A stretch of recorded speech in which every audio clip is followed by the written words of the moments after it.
A 10-year-old girl, once a rising child singer, loses her voice in a house fire that also takes her mother's life.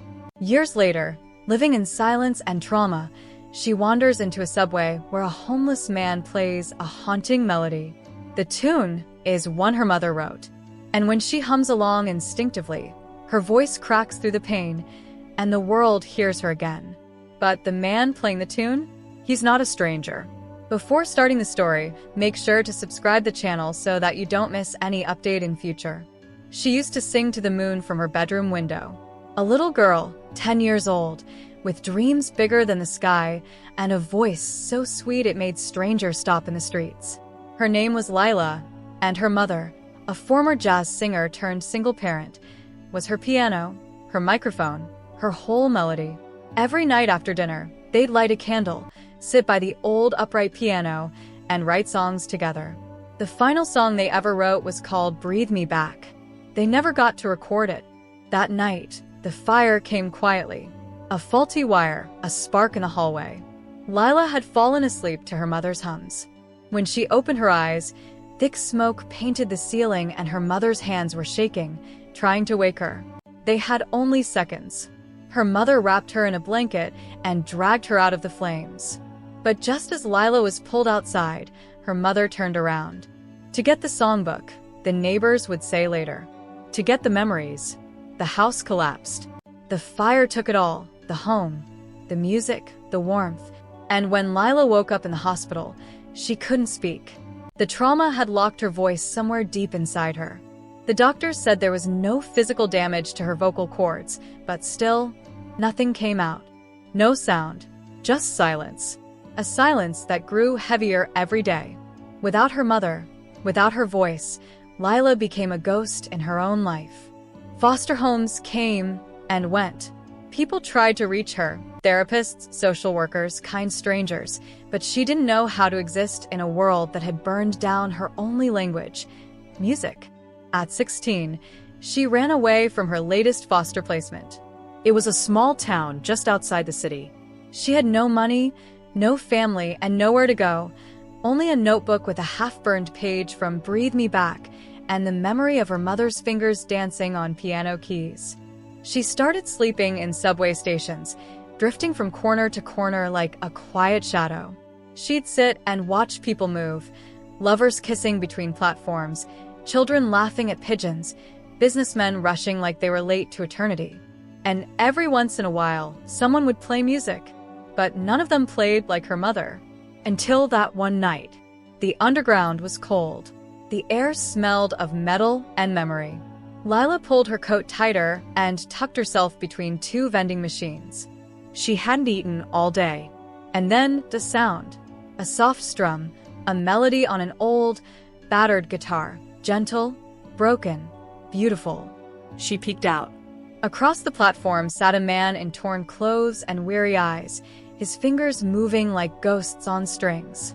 He looked like he hadn't slept in weeks, maybe months. But the way he played, it wasn't for coins. It was for someone he lost. And then she heard it. The first few notes, too familiar, too specific. It was Breathe Me Back. Lila's breath caught. Her heart stopped. She hadn't heard that song since the fire. It wasn't on the radio. They'd never recorded it. No one knew it, except her mother and her. Tears filled her eyes, and her fingers started trembling. The man played the verse slowly, almost like he was remembering it from a dream. His voice, scratchy, cracked, hummed along with the chords. Without realizing it, Lila stood up. She took a shaky step forward. Another. Then something inside her moved, like a light flickering behind walls. She didn't try to sing. She couldn't, but her lips parted and a hum escaped. One small note. Broken. Raw. The man looked up instantly. His fingers froze mid-chord. His eyes widened. Not in fear, but in recognition. Lila's hum grew stronger. Another note. Then another. Her voice cracked like ice under pressure, but it was real. The music was pulling it out of her. The man whispered, "No, it can't be." And Lila saw it then. A faded tattoo on his wrist. A name. Elena. Her mother's name. Lila gasped. The hum stopped. He looked at her, his eyes glassy. You're her daughter. Lila nodded slowly, chest heaving. The guitar slipped from his lap and hit the floor. I wrote that song with her 20 years ago. He choked on the words. Before I left, before I ruined everything.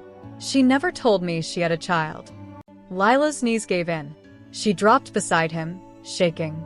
The silence between them was louder than any scream. I was a coward, he whispered. I left her when she needed me most.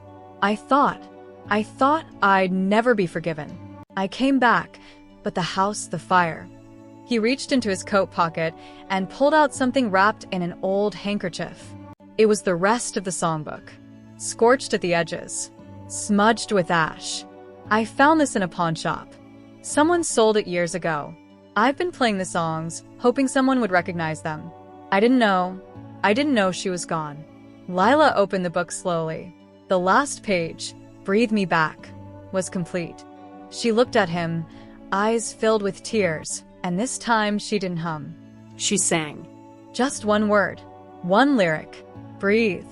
His hands flew to his mouth, and suddenly every corner of that cold subway felt warm again. As if, for the first time in 6 years, her mother's song had finally found its way home. The subway air stood still as Lila's voice hung in it, fragile, trembling, but real. She hadn't sung in years. Not since the fire. Not since her world had crumbled into smoke and silence. But now, her voice, like a candle's first flicker, was alive again. One word, one note. And the man across from her, her mother's ghost in human form, was weeping.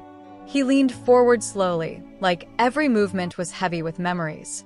Can you say your name?" he asked. Lila tried. Her lips moved, but no sound came. Still, she mouthed it anyway. "Lila."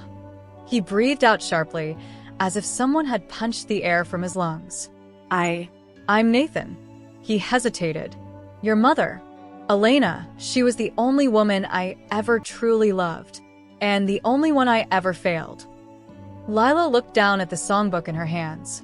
Her fingers brushed over her mother's handwritten notes, still smeared with ash. The pages were worn, but the ink hadn't faded.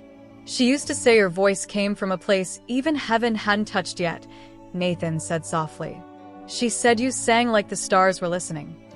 Lila's eyes welled again. He continued, "After I left her, I couldn't face what I'd become. I was selfish, scared. I thought I had time to fix things. But when I came back to find her, all I found was ruin. And that songbook in a pawn shop, months later." Lila turned the page. There was a scribbled note in the margins. "For Lila, when the world forgets, you'll remember. Our songs never burn." Mom. Her throat tightened. Nathan was still watching her, uncertain. His hands trembled as he picked up the guitar again. "Will you stay a little?" he asked. "Let me play it with you?" Lila nodded. He began strumming the melody of Breathe Me Back again. This time slower, more deliberate, like he was playing to hold back time. And then, like something long asleep inside her had fully awakened, Lila sang. This time it wasn't just one word. It was a verse. The melody rose from her chest like a wave, wavering, raw, aching with everything she had held in all these years. People walking by stopped. Some took out their phones. Others froze in place. One woman clutched her heart. A child pointed and whispered, "She's singing like she's crying with her soul." The subway wasn't just a station anymore. It had become a stage, a sacred moment. Nathan kept playing, his eyes filled with tears.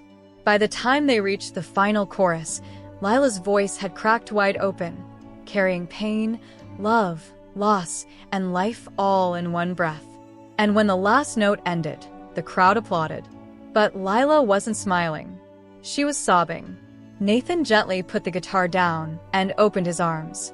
For the first time since the fire, she let someone hold her. Not out of obligation, not out of pity, but out of shared grief. They sat there for a long time, not saying anything, just breathing. Eventually, the crowd dispersed and the subway resumed its rhythm. Trains came and went. People moved on. But something had shifted. Lila looked up at Nathan. There was something fragile in his eyes, like he was asking a question but didn't know if he deserved the answer. "I don't want to lose you," he finally whispered. "Not again."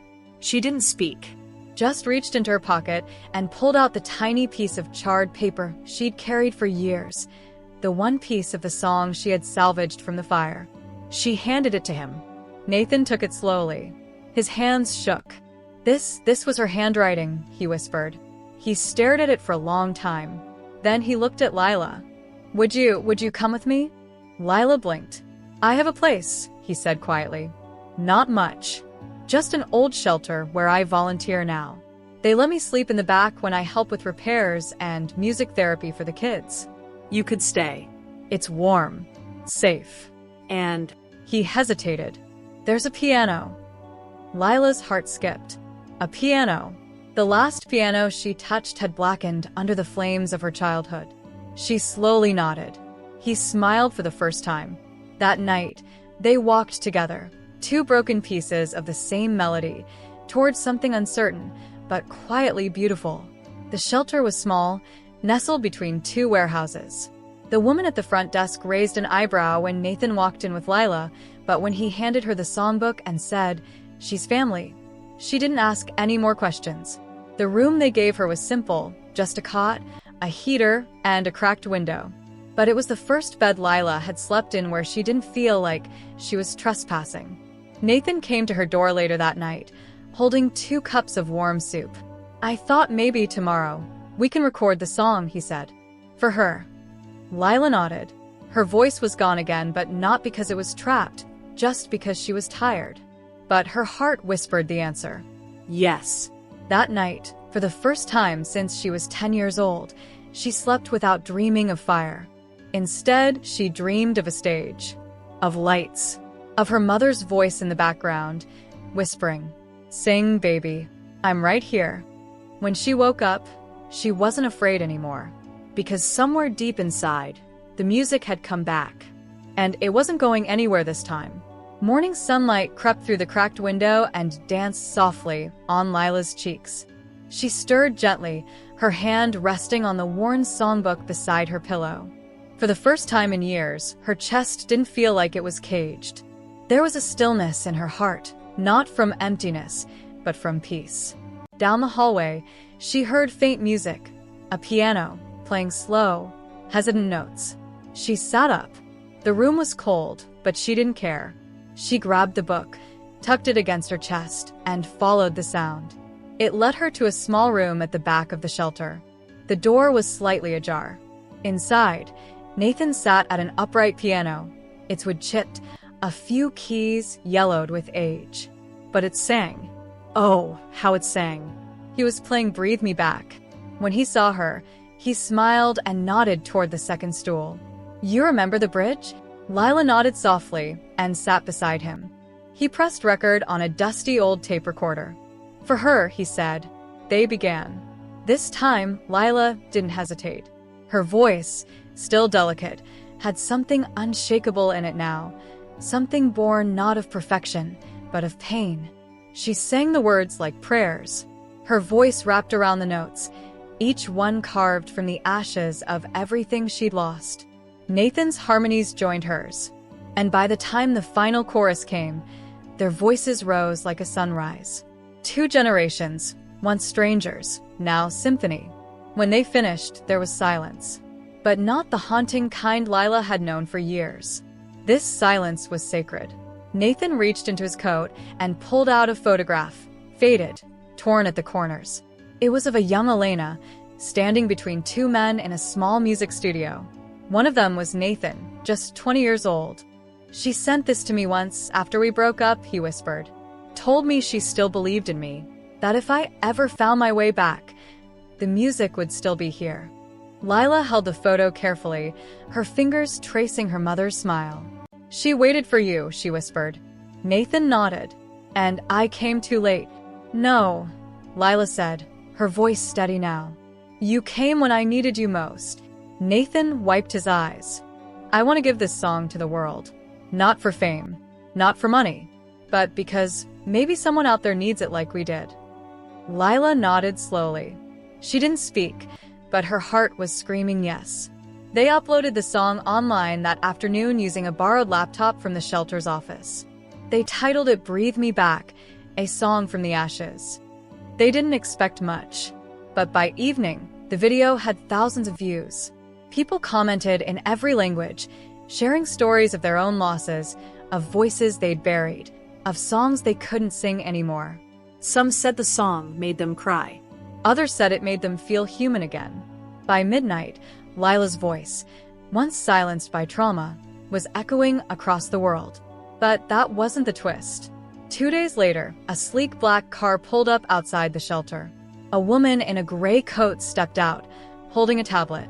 Her badge read, "Executive Producer, Halcyon Records."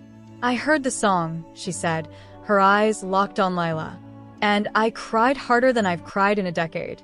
I showed it to the board. They want to meet you. Both of you." Nathan froze. "We're not performers. We're just healing." She smiled. "That's exactly why people need you." Lila didn't speak. She looked at Nathan. He nodded, slowly, proudly. A week later, Lila stood on a stage for the first time in her life. It wasn't a sold-out arena or a massive TV appearance. It was a small benefit concert for orphan children affected by fire disasters. A few dozen people in foldable chairs, most of them children who knew exactly what loss sounded like. She stepped to the mic with the same notebook clutched in her hand, her mother's handwriting on the cover, her father on guitar beside her. The room fell silent. She began to sing. No nerves, no doubt, just truth. When she reached the final line of "Breathe Me Back," she looked to the back of the room and saw a little girl, about 8 years old, sitting with a cast on one arm and tears streaking down her cheeks. Lila walked off the stage, sat beside her, and finished the song with her hand in the girl's. That video went viral overnight, not because of marketing, but because it was real. Raw. Pure. People across the world donated to the shelter. Labels made offers. Celebrities posted reactions. But Lila didn't care about any of that. She had something better. One evening, sitting on a park bench after rehearsal, Nathan pulled a folded letter from his pocket. "Found this," he said. "Your mother wrote it. I think I was meant to give it to you when you were ready." Lila opened it slowly. "My sweet Lila, if you're reading this, it means life didn't go as we planned. But I know you. You're stronger than storms, softer than stars. And your voice, even if silenced, will always return when it's needed most. Music never dies, baby. And neither does love. Sing when you're ready. I'll be listening, Mom." Tears spilled down Lila's cheeks as she held the letter to her chest. That night, she sang again. Not to the world, not to the crowd, but to the stars. To her mother. To the girl she used to be. And for the first time in her life, she wasn't afraid of fire anymore. Because she had become the song that rose from it. Even in the ashes of tragedy, the voice of love never dies. Pain may silence us, but healing finds its song when we're ready to listen. This story reminds us, Mary John, that no matter how broken someone feels, music, memory, and love can bring us back, not as we were, but as we were always meant to become.